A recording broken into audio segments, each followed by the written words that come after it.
Hello my friends and welcome back to my channel. It is going to be another cook with me. Another video in my cooking from my collection series. This will be the second one. If you're new here and don't know, I collect cookbooks that are TV, movie, and book themed. And I have all these cookbooks and I need to do something with them. So I decided to start a cooking from my collection series. And 2 weeks ago, I made scalloped potatoes from the Northern Exposure cookbook. Do you remember that show?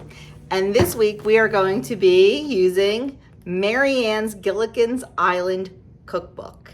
This is such a fun book.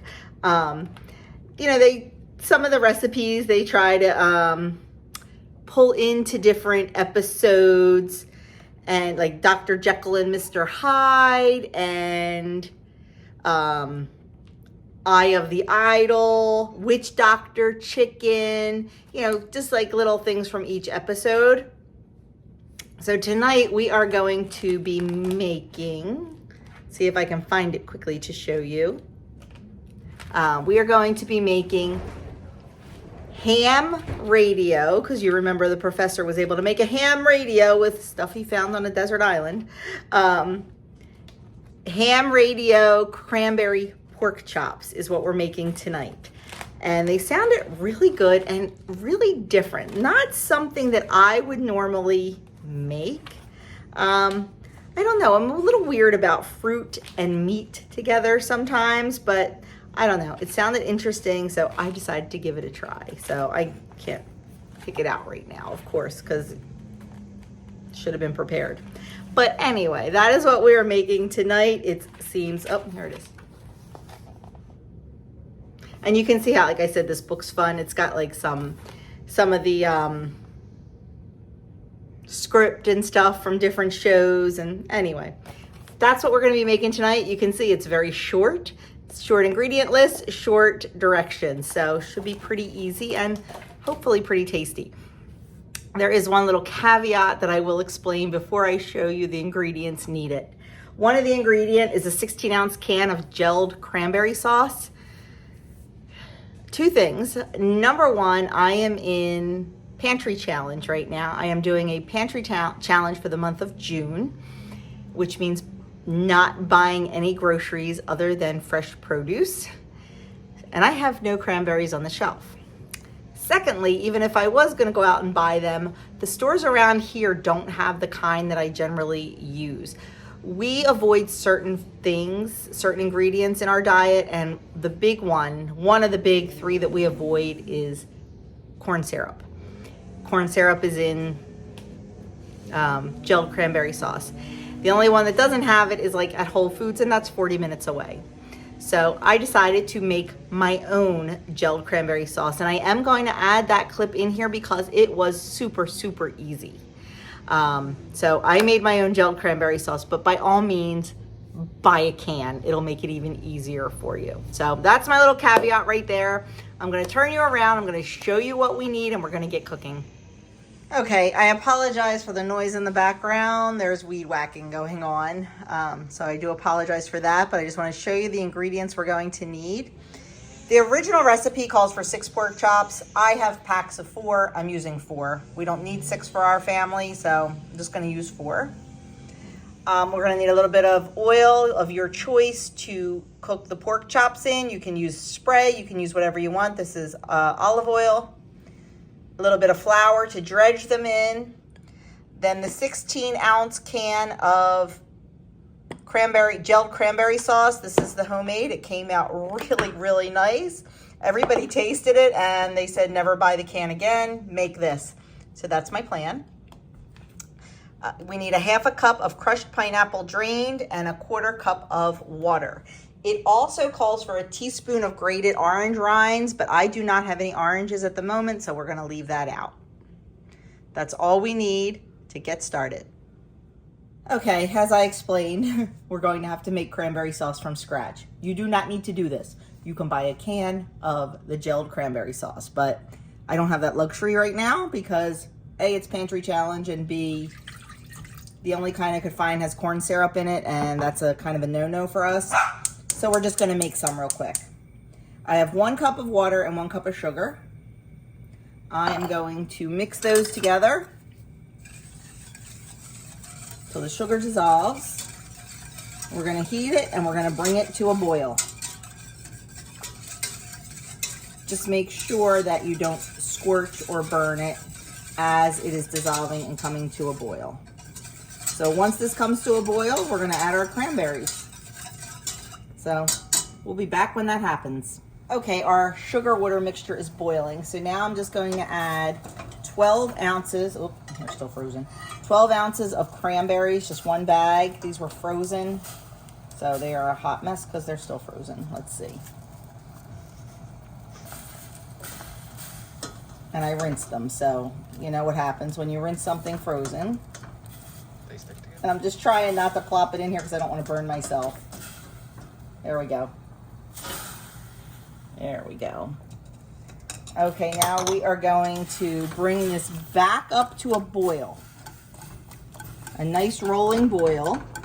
And then we're going to simmer it for 8 to 10 minutes. What we want to happen is we want all of these cranberries to start popping and bursting open. So bring it up to a boil, put it down to a simmer for 8 to 10 minutes. Okay, we are boiling beautifully, so I am going to just turn it down to a simmer. I can actually hear them popping. I'm gonna let this go 8 to 10 minutes. Okay, our cranberries are done. So now I just have a sieve over a bowl, and I'm gonna put probably about half the mixture in there. We're gonna start with that. And I'm just going to mash them and get all of the pulp out, all the good stuff out, but leave the skins and seeds and any stems or yuck that would be in there, because I want this to be a smooth sauce. Once I work this completely out, I'll get the other half and do that.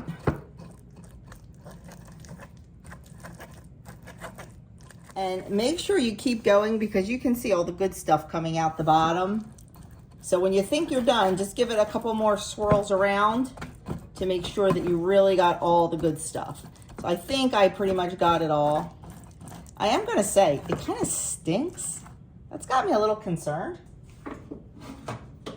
but we'll see. So now I'm just gonna do the second half. This is really much easier than you would think. And like I said, it solved my dilemma. So, because even if I did want to go buy some, the stores around me do not have the kind that doesn't have corn syrup in it.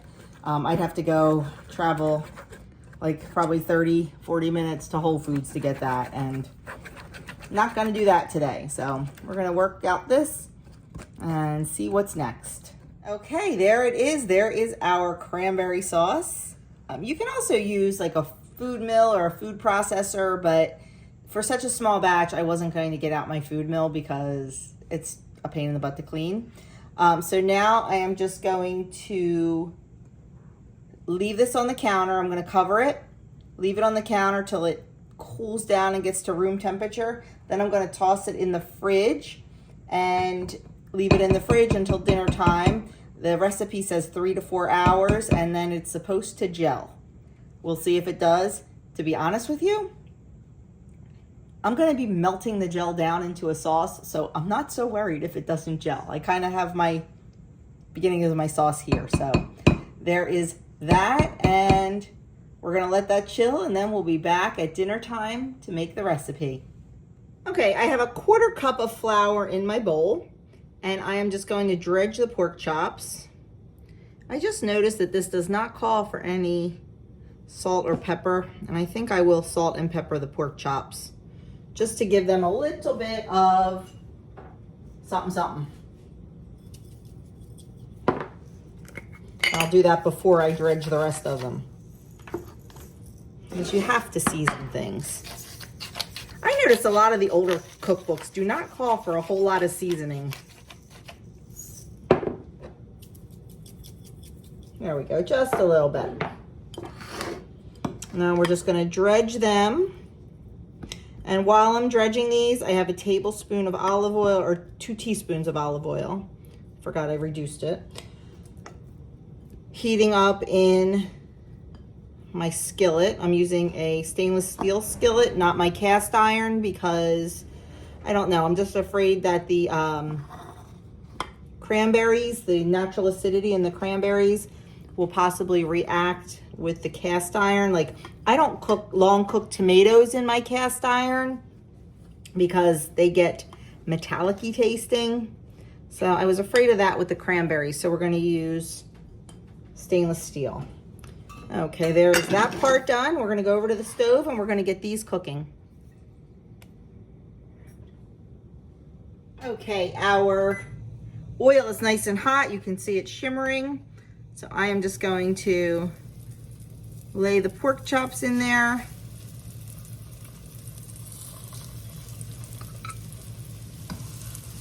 And we want to get a nice brown on each side of those.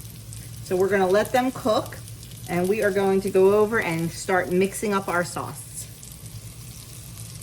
Okay, for the sauce, we're going to start with our gelled cranberry. And then we're going to add the 1/2 cup of crushed pineapple, the grated orange rind if we were using it, and our 1/4 cup of water.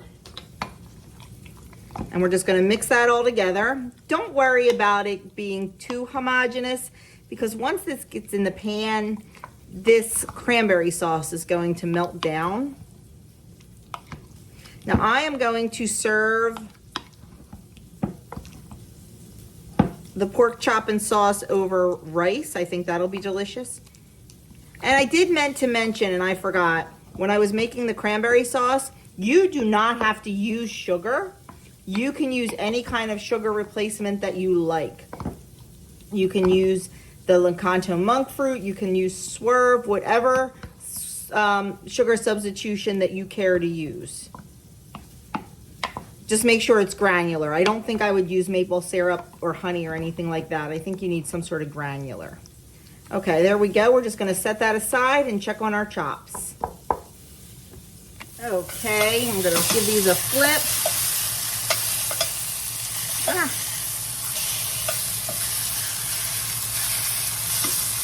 And we're going to let the other side get nice and brown.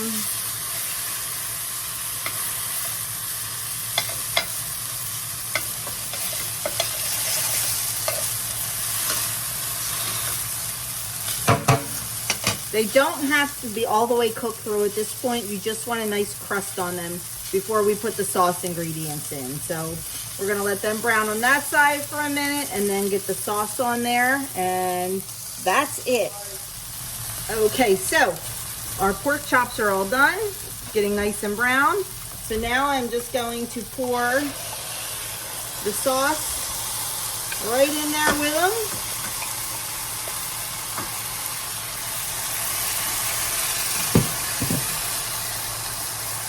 I'm going to turn the heat down.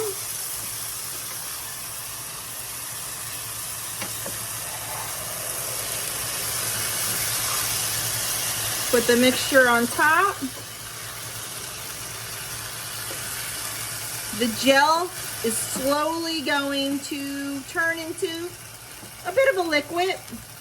And then we're just going to let the pork chops cook in the liquid on low. The book says an hour. There is no way these are going to take an hour to cook. Not even a little. So I'm going to say about 30 minutes. I'm going to keep checking them. Make sure the cranberry sauce is not burning. But just let them go and do their thing.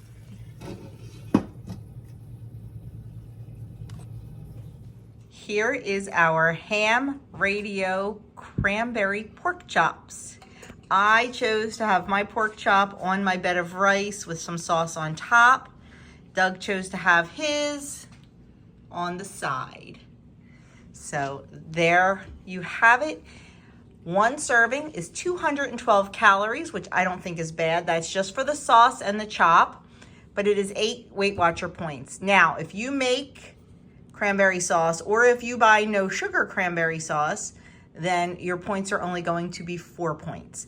Then of course you have to add in the rice and the well, you don't have to add in the broccoli. So there you have it. I will come back and close out this cook with me and let you know what we thought. Well, my friends, the verdict is in and we enjoyed it. It was different. It was really good. You saw how easy it was. And if you use a can, it's gonna be even easier. So definitely, if you like cranberries and if you like pork chops, definitely put this on your menu. I think it would also be really good with chicken. Doug's back there agreeing. But yeah, so definitely give it a try. And if you do, let me know if you liked it. So thanks so much for taking time out of your busy day to spend it with me and cook dinner along with me. I truly do appreciate it. Have a fantastic evening. I'll leave a couple Cook With Me videos linked here, and I will see you in my next video.